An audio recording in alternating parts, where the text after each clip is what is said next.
Let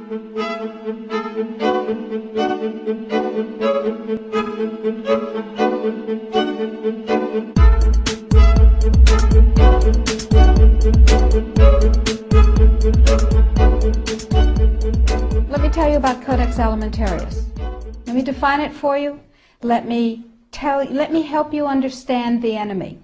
And let me assure you that absolutely nothing that I'm going to tell you is exaggerated, is interpolated, or is imagined. Everything I'm going to tell you is documented.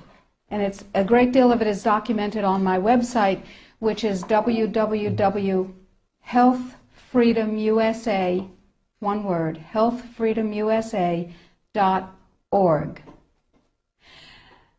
Let me back up and tell you that I've been watching Codex come toward us for about the last decade. And I've been watching the votes in Congress, which, God help us, is our bastion of support and protection against Codex, and I'll explain why that is. I've been watching the votes to protect our health freedom dwindle until finally in the 109th Congress, without a good deal of activity, we didn't have the votes to protect us.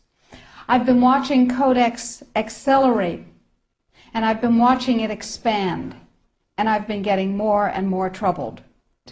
Let me give you a brief rundown of Codex then. After the Second World War, the Nuremberg tribunals were held, in which people who had committed crimes against humanity were judged by the world community in a court run by the United States and Britain, and they were sentenced to terms in prison if they were found guilty of crimes against humanity. One of the people found guilty of crimes against humanity was the president of a huge industrial megalith called IG Farben. IG Farben produced the gas used in the gas chambers, Cyclone B. They produced the steel for the death camps and the railroad lines. They produced the munitions. They produced chemicals. They produced all kinds of stuff. They produced pharmaceuticals. Big, big, big, big pharmaceutical company. So the president of IG Farben was convicted of crimes against humanity. Now, he's a sort of artistic fellow and creative. He was the one who was responsible for the slogan that people saw as they entered Auschwitz, usually for the last time. Arbeit macht frei. Work brings freedom. Creative sort of fellow. So he was sitting in jail and he said, well, that didn't work. What else can we do? I've got it. Food. He who controls food controls the world. So when he got out of jail, he went to his UN buddies and he said, have I got an idea for you? If we take over food worldwide, we have power worldwide. And his UN buddies said, cool idea. And so they created a trade commission. That's a very important pair of words, a trade commission called the Codex Alimentarius Commission. It is not a public health commission. It is not a consumer protection commission. It is a trade commission. Trade is about what? Money. Business. Trade is about profit.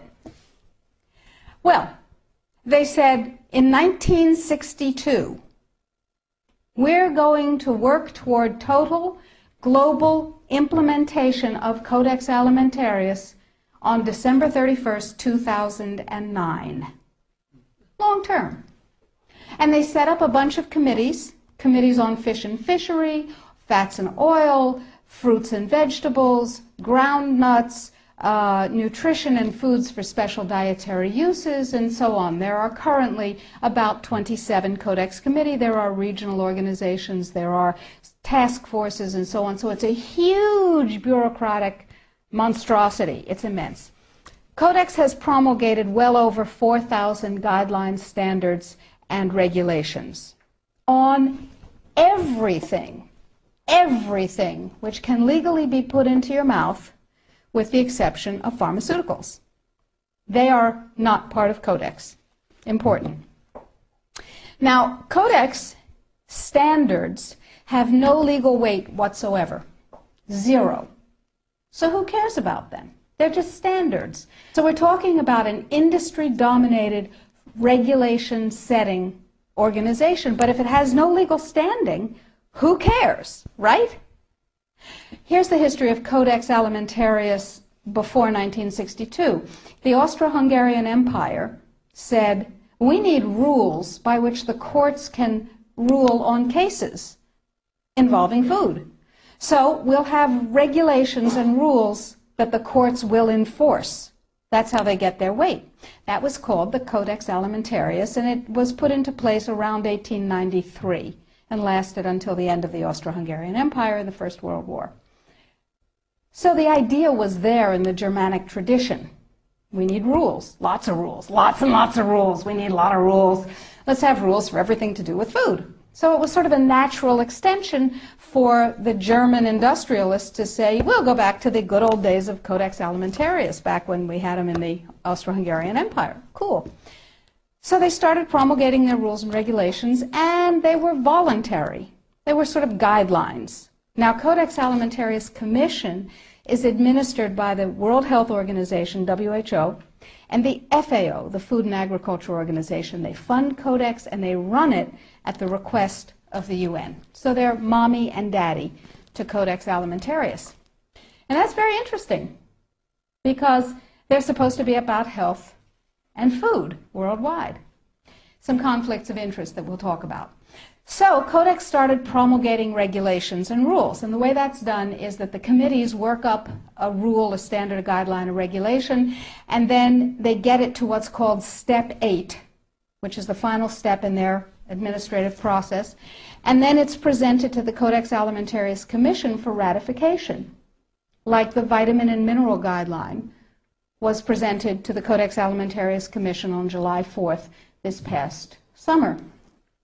It was ratified, it was approved by consensus, and it is now, despite the propaganda that you're going to hear, if you ever hear about it in the media, it is now mandatory upon any member country of the WTO, the World Trade Organization. Well, what in the world do they have to do with it? And the answer is everything. The World Trade Organization, you see, accepted Codex when the World Trade Organization was formed in 1994. Okay? They said, well, how are we going to decide trade disputes around food if we don't have a set of rules? I know. We'll accept the Codex Alimentarius rules. And all the members of the WTO worldwide will, get ready for an Orwellian term, harmonize with our standards, with the Codex standards. Harmonize. I suggest you capitalize the first 4 letters in your mind. So everybody's supposed to harmonize with Codex. And when they harmonize with Codex, then if they get pulled into the World Trade Organization dispute resolution process, they have a chance of winning. Because, here's the kicker. You ready for this one? If 2 countries go into the World Trade Organization dispute resolution process, and one of them is Codex compliant, and one of them is not Codex compliant, the one that is Codex compliant automatically wins regardless of the merit of the case.